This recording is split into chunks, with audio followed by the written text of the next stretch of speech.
Inson qiziq mavjudot. Qilayotgan gunohini odamlardan yashiradi. Telefonini berayotganda xavotirlanadi. Kimdir ko'rib qolishidan qo'rqadi. Obro'si tushib ketishidan qo'rqadi. Lekin bir narsani unutadi. Uni odamlar emas, Alloh ko'rib turibdi-ku. Eng achinarlisi ham shu. Biz ba'zan insonlarning oldida yaxshi ko'rinish uchun bunchalik harakat qilamiz. Lekin qalbimizni yaratgan zot oldida qanday holatda ekanimizni o'ylamaymiz ham.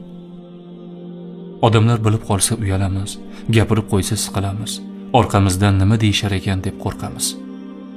Lekin har kecha bizni ko'rib turgan, ichimizdagini ham bilib turgan Allohdan qo'rqishni unutib qo'yamiz.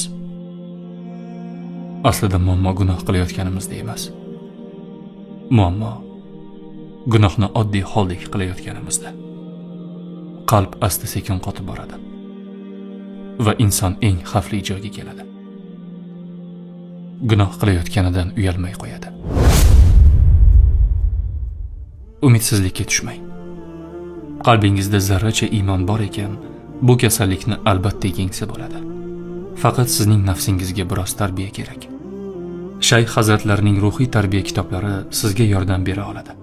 Kitob 3 qismga bo'lingan bo'lib, unda siz nafsingizni poklaysiz, tiklaysiz va xulqlantirasiz. Allohga yanada yaqin va gunohlaringizdan forig' bo'lishni istasangiz, bu kitobni albatta mutolaa qiling.